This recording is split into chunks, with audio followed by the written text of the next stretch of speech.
ప్రజా వినతుల పరిష్కార వేదిక నందు జిల్లా ఎస్పీ గారికి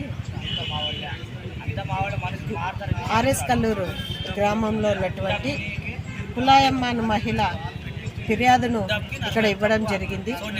గతంలో కూడా 3వ తేదీ 3/11/2025న కులాయమ్మ నా ఇంటి మీదకి వచ్చి నన్ను ఇట్లా దాడి చేశారు అని చెప్తే ఆ రోజు ఇక్కడికి రాలేక ఆమె ఆన్లైన్లో కంప్లైంట్ ఇస్తే ఆ ఆన్లైన్ కంప్లైంట్ గార్లదిన్న పోలీస్ స్టేషన్కి వచ్చి రావడం జరిగింది. ఆ పోలీస్ స్టేషన్లో బాధితురాలు అయినటువంటి కులాయమ్మను కూర్చోబెట్టుకొని మాట్లాడి ఏం జరిగింది అని విని ఆ చెప్తున్న క్రమంలోనే ఒక ఫోటో తీసుకొని ఆమెతో సంతకం పెట్టించుకొని వాళ్ళకి నేను చెప్తానమ్మా మీ జోలికి రావద్దని మీరు వెళ్ళండి అయిపోయి క్లోజ్. ప్రజా వినతుల పీజీఆర్ఎస్కి ఏమైతే ఎస్పీ గారికి ఇవ్వాలో అది ఇచ్చేసినారు. ఎస్ఐ గారు చేతులు దులుపుకున్నారు.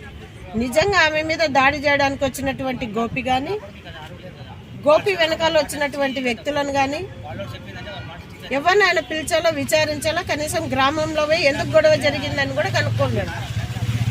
అంటే ఎస్ఐ గారికి బాధ్యత లేదా అని అడుగుతా ఉన్నా నేను.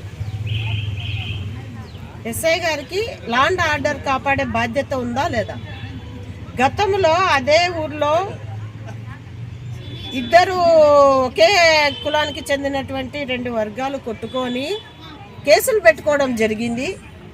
అప్పుడు కూడా మీరు నిర్లక్ష్యంగా వహించడంతో రాష్ట్ర హైకోర్టును ఆశ్రయించి కేసులు పెట్టించుకోవడం జరిగింది. బాధితులు మీరు ఒక వర్గానికి ఒత్తాసు పలుకుతూ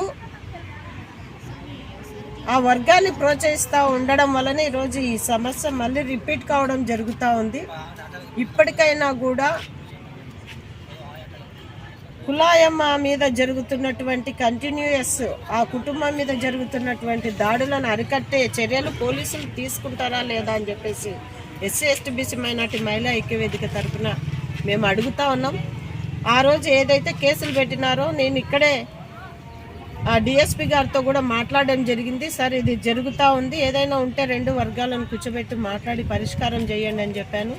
ఏదన్నా ఉంటే రాజీ ప్రయత్నాలు కులంలో కాకుండా మీ సమక్షంలో ఆ గొడవలు సద్దుమణిగే విధంగా రాజీ ప్రయత్నాలు జరగాలి కానీ కుల పెద్దల కాడ కుల పద్ధతులలో కుల కట్టుబాట్లలో జరగకూడదు అని చెప్పడం జరిగింది. ఆ విధంగా ప్రయత్నం చేస్తాను అని డిఎస్పీ గారు చెప్పడం జరిగింది, రాప్తాడు డిఎస్పీ గారు.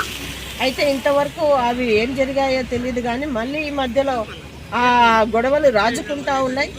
ఆ క్రమంలోనే మన మున్సిపాలిటీ వర్కర్స్ ఏదో కాలువ విషయానికి వెళ్తే మళ్ళీ అక్కడ గొడవ పెట్టుకొని కులాయమ్మ తమ్ముడిని బెదిరించే ప్రయత్నం చేసినారు. ఆ కంప్లైంట్ ఇస్తే ఈ చేతులు దులుపుకున్నటువంటి ఎస్ఐ గారు సమస్యను పరిష్కరించకుండా ఉంటే మళ్ళీ మన 13వ తేదీ మీరు డబ్బులు ఇచ్చేది లేకున్నా ఒక అప్పు ఇచ్చినాము అనే ఒక సాకుతో ఇంటి మీదకి వెళ్ళి రామాంజనేయులు కులాయమ్మ తమ్ముని రామాంజనేయులు బెదిరిస్తుంటే కులాయమ్మ అడ్డంపోయి కాపాడడం జరిగింది. ఇంటి మీదకి ఎప్పుడు వెళ్ళినా 10-20 మందితో వెళ్తున్నాడు గోపి కానీ సింహాద్రి కానీ. ఇవన్నీ కూడా అరికట్టాలంటే కుల పెద్దలు 2 వైపులా కూర్చొని మాట్లాడుకుని అది స్టేషన్ దాకా వెళ్ళాలి కానీ మేము పెద్ద మనుషులము మేము ఎవరికాడ మాట్లాడితే వాళ్ళదే న్యాయము అంటే ఇది కరెక్ట్ కాదు. వాళ్ళను పెళ్ళిళ్ళకు పేరెంటాలకు కూడా పిలిచకుండా ఈరోజు కులం నుంచి వెళ్ళేస్తున్నామని చెప్పడం ఇది కరెక్ట్ అయిన పద్ధతి కాదు. దీని మీద కూడా జిల్లా పోలీసు ఉన్నతాధికారులు జిల్లా కలెక్టర్ గారు స్పందించాలి. గతంలో ఉరువకొండలో అలాగే జోగు కుటుంబంలో సంచార జాతుల కులమైనటువంటి జోగులలో పెళ్లి విషయంలో ప్రేమించుకొని పెళ్లి చేసుకుంటున్నారంటే ఇరు పెద్దలు ఒప్పుకుంటే కుల పెద్దలు ఒప్పుకోరంట. ఇదెక్కడ ఆచారమో? ప్రేమించి పెళ్లి చేసుకునే వాళ్ళకు లేని అభ్యంతరాలు ఆ కుటుంబంలో లేని అభ్యంతరాలు కుల పెద్దలకేమి? అక్కడ కూడా అలాగే వెలివేయడం జరిగింది. ఈరోజు ఈ కులంలో కూడా పెద్ద మనుషుల మాట వినకుండా వీళ్ళు కేసులు పెడుతున్నారు, చట్ట ప్రకారంగా పోతున్నారంటే చట్ట ప్రకారంగా వెళ్ళడం తప్ప చట్ట ప్రకారంగా వెళ్ళే కదా వాళ్ళు వాళ్ళ సమస్యను పరిష్కరించుకోవాలి. పాతకాలం పద్ధతులలో కుల పెద్దలకు కట్టడి కట్టి నాయన దొర అనుకుంటూ మీ కాళ్ళ కాగడం పడిండాలనా? రాజ్యాంగం అంటే ఒకటి ఉంది, రాజ్యాంగం ప్రకారమే వాళ్ళు చట్టాన్ని ఆశ్రయించారు. చట్టం పరిధిలో వాళ్ళకి జరగాల్సినటువంటి న్యాయం జరుగుతుందని వాళ్ళ ఆశతో ఉన్నప్పుడు కుల పెద్దలు రాజీకి రాలేదు మేము పిలుస్తామని చెప్పేసి వాళ్ళని కులాల నుండి వెలివేసి ఈరోజు పెళ్లిళ్లకు పేరెంటాలకు శుభకార్యాలకు పిలిచి అవమానించడం ఇది కరెక్ట్ పద్ధతి కాదు. ఖచ్చితంగా ఆ కుల పెద్దలని పిలుచుకొని పోలీసు అధికారులు కూడా మాట్లాడాలి. ఇలాంటివి మళ్ళీ ఈ అనంతపురం జిల్లాలో జరగకుండా చర్యలు చేపట్టాలని చెప్పేసి జిల్లా ఎస్పీ గారిని కోరుతున్నాను. నా పేరు పట్నం Rajeshwari, SC ST BC minority మహిళా ఐక్యవేదిక వ్యవస్థాపక అధ్యక్షురాలు.